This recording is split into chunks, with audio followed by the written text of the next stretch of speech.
So hello guys, कैसे हैं आप लोग। आज हम लोग क्वेश्चन नंबर फर्स्ट स्टार्ट करेंगे। ठीक है, एक्सरसाइज हमारी कौन सी रहने वाली है? एक्सरसाइज 1.2।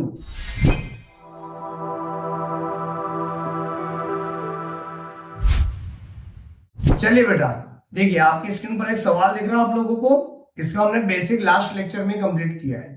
ठीक है ना।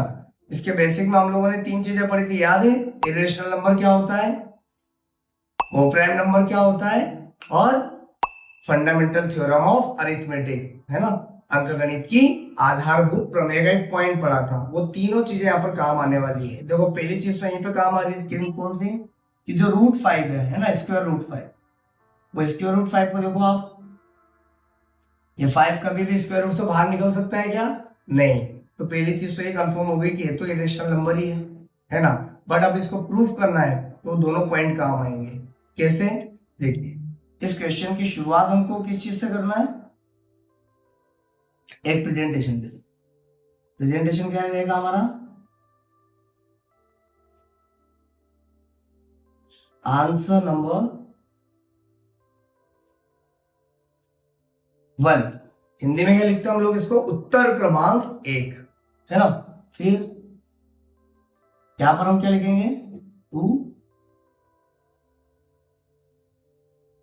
प्रूव, है ना। बेटा अगर हिंदी इंग्लिश के कॉम्बिनेशन में हिंदी मीडियम वालों को थोड़ा सा ऐसा लगता है कुछ प्रॉब्लम है, तो आप क्या किया कीजिए, इस वीडियो को पहले तो प्रॉपर देख लिया कीजिए, फिर उसके बाद जो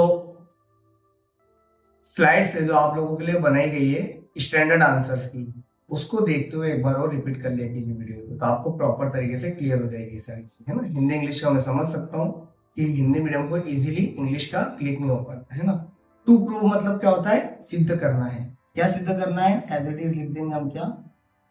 root 5 is irrational number. Okay, और फिर अगला है टू सॉल्व। हिंदी में इसको हल बोलते हैं, है ना। अब हल करने की शुरुआत करना है तो क्या करना है? देखो बेटा, कभी भी किसी भी चीज को अगर प्रूफ करना है तो हमेशा उसकी कॉन्ट्रडिक्टरी मेथड यूज करो, हमेशा विरोधाभास, है ना। जो चीज जैसी है उसका हमेशा उसका अपोजिट मानो और उसको प्रूफ करने की कोशिश करो। अगर आपने उसका उल्टा विपरीत लिया कोई सी भी चीज और उसको प्रूफ करने की कोशिश करी और अगर वो प्रूफ नहीं हुआ, तो इससे हमारा अजम्पशन क्या हो जाएगा? बेकार, है ना, गलत हो जाएगा। और हमारा एजम्पशन गलत हो जाएगा तो हम इजीली इसको प्रूफ कर सकते हैं कि हमने गलत माना था। ठीक है, देखिए आंसर देखना आप आराम से। टू सॉल्व में हमने क्या करा? सबसे पहले लेट अस एज्यूम।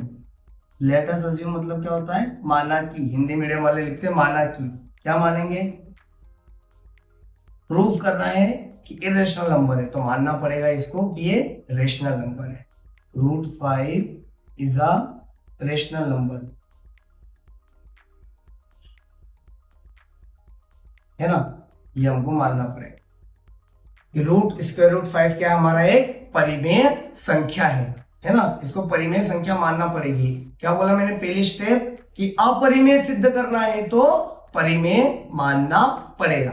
तो मान लिया। अब अगर हमने इसको परिमेय मान लिया तो तुम्हें पता है कि जो परिमेय संख्या देती है रेशनल नंबर, वो किस फॉर्म में रहता है? पी अपॉन में क्यू, है ना। पी अपॉन में क्यू फॉर्म में रहता है, जहां पर हम लोग ये मानते हैं एक तो क्यू कभी भी जीरो नहीं होना चाहिए, है ना। क्यू कभी भी जीरो नहीं होना चाहिए, और पी और क्यू रहते हैं वो क्या होना चाहिए? को प्राइम नंबर,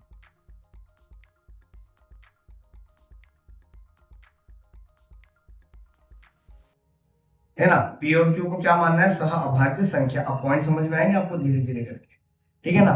तो हमने इसको क्या माना? रेशनल। तो रेशनल में पी अपॉन में क्यू के फॉर्म में लिखा, और पी और क्यू क्या होना चाहिए फिर? को प्राइम नंबर। पहले रेशनल फिर को प्राइम नंबर। अब ये को प्राइम नंबर में पी और क्यू कभी भी किसी भी नंबर से डिवाइड नहीं होना चाहिए, है ना। देखिए अब इसको सॉल्व करना है तो इसकी अगली स्टेप क्या लेंगे? जब तक ये रूट नहीं हटेगा तब तक सॉल्व हो सकता है क्या? नहीं हो सकता है ना। ये जो क्यू है यहाँ पर जो मल्टीप्लाई और डिवाइड हो रहा है, यहाँ इधर इक्वल के तरफ जाकर क्या हो जाएगा, मल्टीप्लाई। ये हो गया। अब जब तक रूट सोल्व नहीं होगा तब तक ये सवाल आगे बढ़ नहीं सकता। तो रूट को हटाने के लिए क्या करना पड़ेगा, इसके ऊपर स्क्वायर।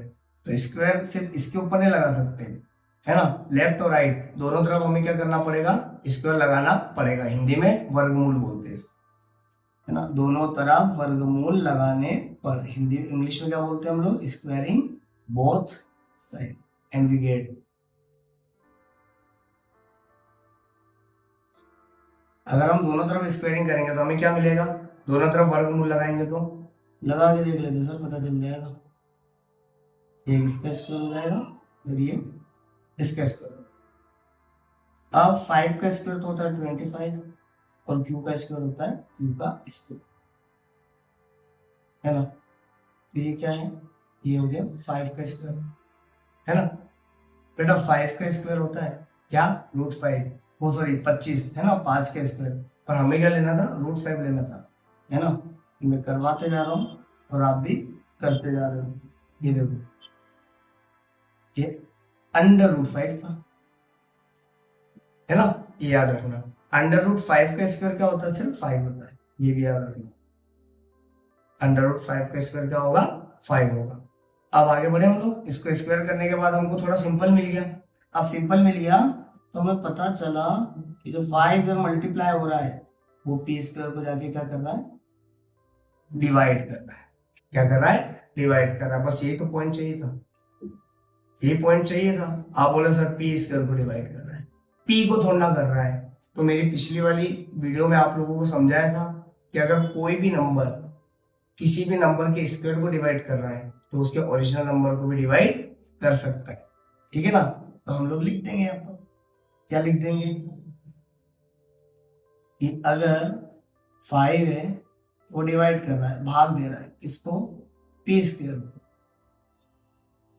तो जो 5 है वो p को भी क्या कर सकता है, डिवाइड कर सकता है। ये याद रखना, ठीक है ना। एक पॉइंट क्लियर हो गया कि p को डिवाइड कर रहा 5, मतलब p का फैक्टर क्या है, 5 है। क्या है, p का फैक्टर 5 है ना। याद रखना, p एक नंबर है, उसका फैक्टर क्या है, 5। तो अब हम क्या कर लेंगे, p को भी अज्यूम कर लेते हैं, लेट अज्यूम। एक बार p को एज्यूम कर लेते हैं, क्यों, क्योंकि p का फैक्टर निकल चुका है। तो अब क्या करना पड़ेगा, q का भी फैक्टर निकालना पड़ेगा। अगर जो फैक्टर p का है, अगर वही फैक्टर q का निकल गया तो हमारा सवाल आसान हो जाएगा। तो p को क्या मान लेते हैं हम, p को हम मान लेते हैं 5r। क्यों माना 5r, क्योंकि p का फैक्टर 5 है, तो p कोई सा भी नंबर हो सकता है ना। जैसे हम p मान के चलिए 6 है और अगर उसका फैक्टर 2 है तो 2 इंटू 3 है ना। अब वो p 8 होता तो क्या होता, 2 इंटू 4 होता, है ना। तो अब ये जो नंबर है जो चेंज हो रहा है इसको हमने r मान लिया है, पर कॉमन फैक्टर क्या है, यहाँ पर 2 है। तो हमने यहीं पर क्या रखा है, कॉमन फैक्टर 5 रखा, उसके साथ क्या मान लिया है, r, क्योंकि हमको p के बारे में भी तो नहीं पता है ना। अगर p के बारे में पता होता तो हम आगे के ऐसे फैक्टर भी लिख देते उसके, पर p के बारे में नहीं पता, इसलिए हमने वहां पर भी क्या लिख दिया है, r। अब वो 3 भी हो सकता है, 4 भी हो सकता है। अब देखो p बराबर 5r मान लिया तो क्या होगा,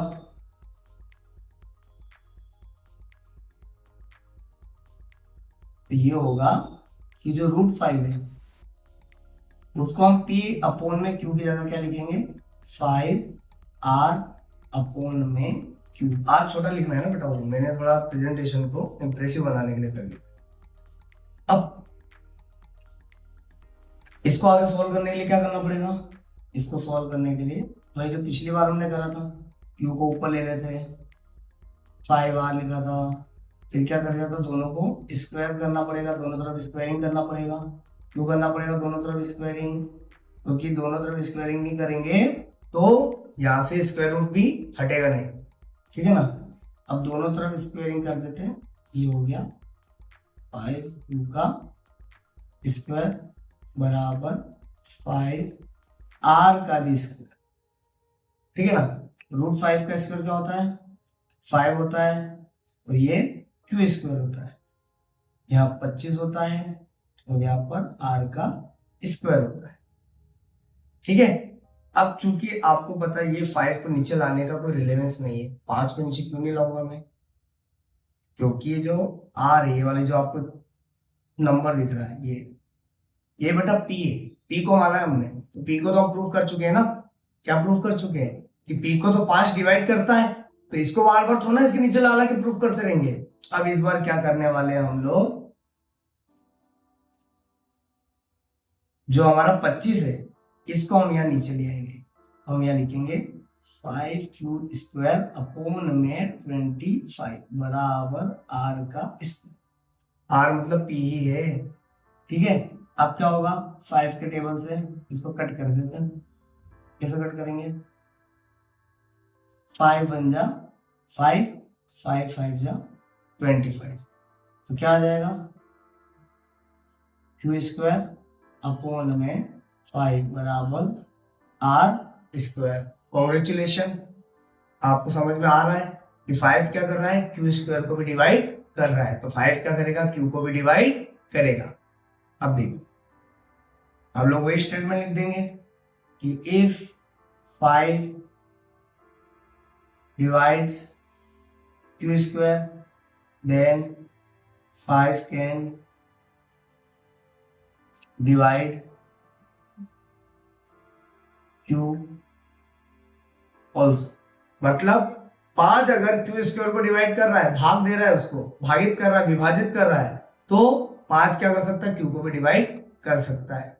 बस हमारा सवाल जो था प्रूफ करने वाला यहां तक आकर कंप्लीट हो गया है। क्यों, क्योंकि अब इसके नीचे हमको स्टेटमेंट लिखना है। स्टेटमेंट में हम क्या लिखेंगे, यहाँ पर पहला स्टेटमेंट कि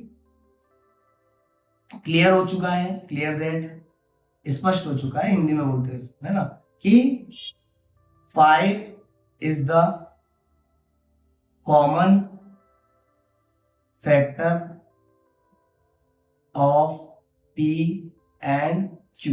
5 क्या है बेटा, P और Q दोनों का कॉमन फैक्टर रहेगा।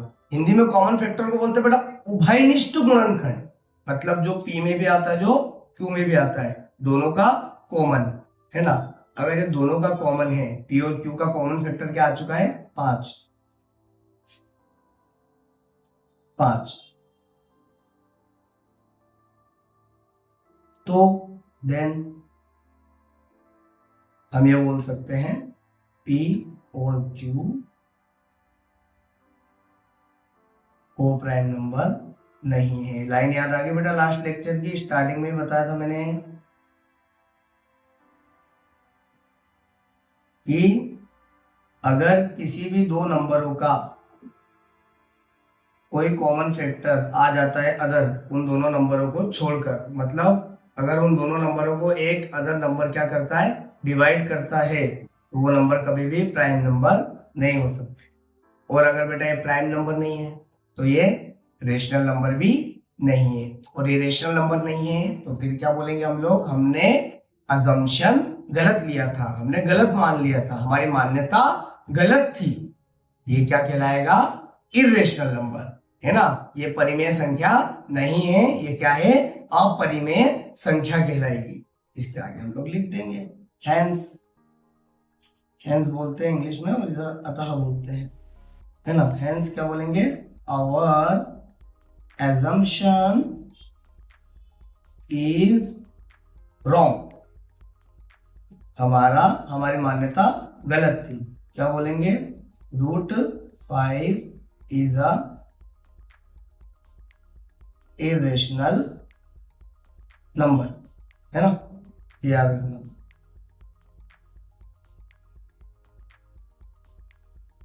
अगर हमारा कॉमन फैक्टर आ रहा है P और Q का कुछ भी है ना, अगर कॉमन फैक्टर आ रहा है एक और उस नंबर के अलावा है ना, तो क्या कहलाएगा, वो प्राइम नंबर नहीं कहलाएगा।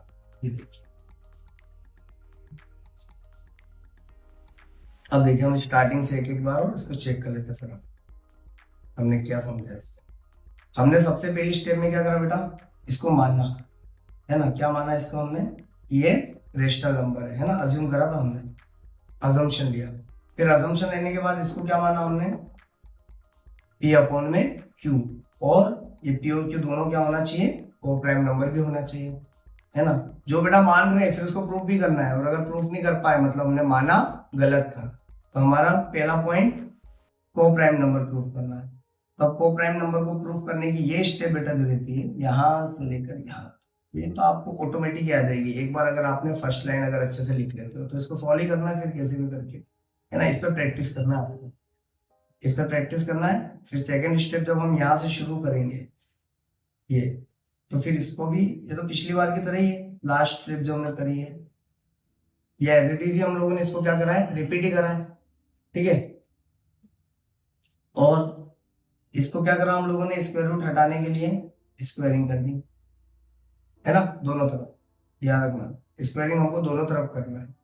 फिर इसको सॉल्व करा तो ये स्टेटमेंट हमने लिखा, सबसे इंपॉर्टेंट स्टेटमेंट बेटा हमने ना बहुत मेहनत करी इसकी पिछले लेक्चर में भी।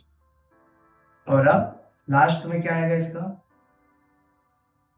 जो स्टेटमेंट हमने P के लिए लिखा वही स्टेटमेंट हमने Q के लिए भी लिखा, ठीक है। और फिर P और Q के कॉमन फैक्टर आ गया 5, तो हमने क्या बोल दिया कि को प्राइम नंबर नहीं है, हमारा अजम्पशन रॉन्ग, ठीक है ना, ये गलत था, है ना, हमारी मान्यता क्या थी, गलत थी।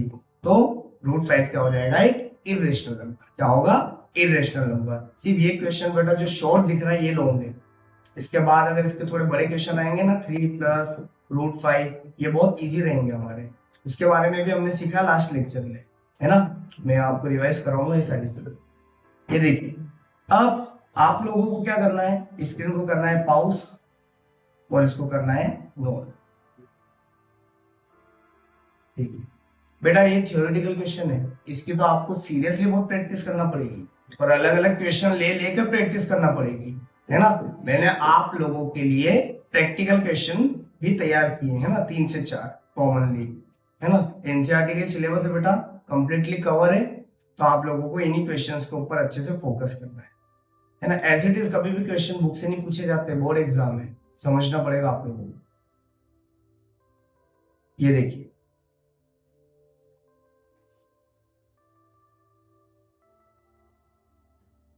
ये सेकंड पार्ट रहेगा आपका, इसे नोट कर लीजिए।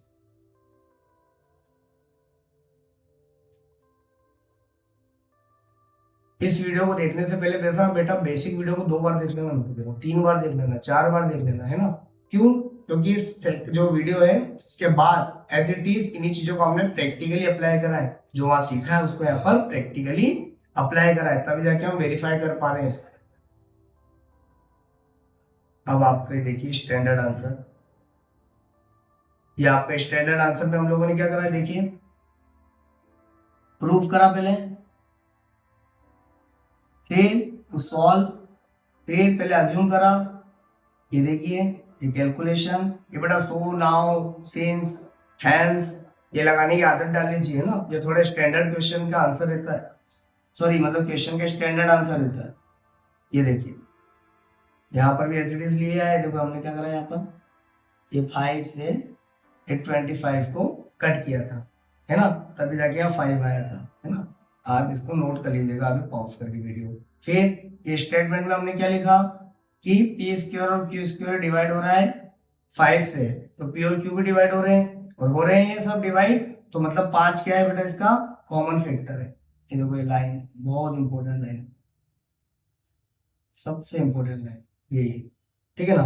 और फिर इस लाइन के बाद हमने क्या बोल दिया कि p और q ना तो को प्राइम नंबर है ना ही रेशनल नंबर है, और लास्ट में अगर ये रेशनल नंबर नहीं है, हमारा एजम्पशन ही अगर रॉन्ग था, है ना, हमारा एजम्पशन अगर इनकरेक्ट था, तो फिर फाइनली हम क्या बोल सकते हैं, हम ये बोल सकते हैं कि √5 क्या कहलाएगा, इरेशनल नंबर, ये याद रखो क्या कहलाएगा, इरेशनल नंबर, ठीक है, इसे नोट कीजिए। तो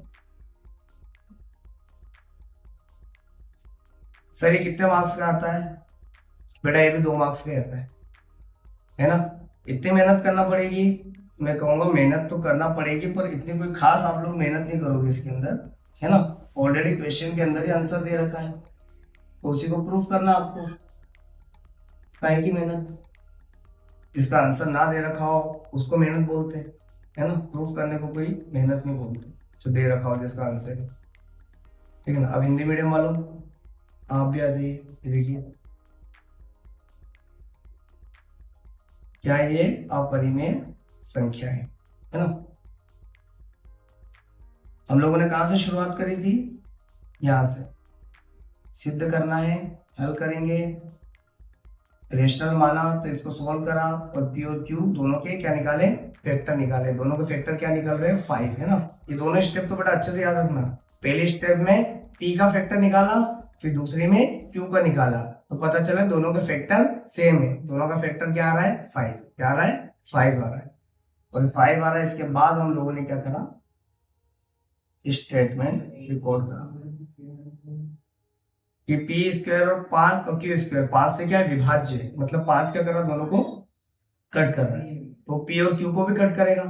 मतलब 5 क्या है, पी और क्यू का कॉमन फैक्टर है। कट, नीचे भी 2 की टेबल से, ऊपर भी 2 की टेबल से कराया ना हमने पहले भी, वैसे ही। तो पी और क्यू को क्या कर रहा है, 5 कट कर रहा है। 5 कट कर रहा है मतलब पी और क्यू का कॉमन फैक्टर 5 है। और अगर कॉमन फैक्टर अगर अदर नंबर आ रहा है तो मतलब पी और क्यू क्या है, कोप्राइम नंबर नहीं है ना। ना तो कोप्राइम नंबर है, ना ही रेशनल नंबर है। अरे भाई जब ना, तो अगर मान के चलिए कोप्राइम नंबर ही नहीं है तो रेशनल नंबर भी कैसे हो, है ना। सहभाज्य संख्या ही नहीं है तो परिमेय संख्या भी नहीं है। वो परिमेय संख्या नहीं है तो फिर हमने क्या करा है, गलत मान लिया, है ना। हमने गलत मान लिया कि ये परिमेय संख्या है। तो अगर परिमेय संख्या नहीं है तो फाइनली क्या बोलेंगे हम लोग, ये अपरिमेय संख्या है ना। स्क्रीन को कीजिए पॉज और इसको नोट कीजिए। अब देखिए बेटा, ये आप लोगों की स्क्रीन पे देख रहे हैं कुछ 4 क्वेश्चन, है ना, एज इट इज है। अगर सिर्फ आपको इसके डिजिट ही बदलना है, क्या बदलना है, डिजिट ही बदलना है इन सभी क्वेश्चन में। वहां √5 था तो पी और क्यू का कॉमन फैक्टर क्या था, 5। यहाँ पर पी और क्यू का फैक्टर क्या होगा, पहले क्वेश्चन में 2, सेकेंड में 3, लास्ट में 4, थर्ड में 6 और लास्ट में 7, है ना। आप लोगों को अच्छे से प्रैक्टिस करना है, एकदम धांसू, है ना। ठीक है, चलिए आज के लेक्चर में बस इतना ही। नेक्स्ट लेक्चर में वापस हम लोग इसी का एक नया क्वेश्चन सॉल्व करने की कोशिश करेंगे। ठीक है, मिलते हैं अगले लेक्चर।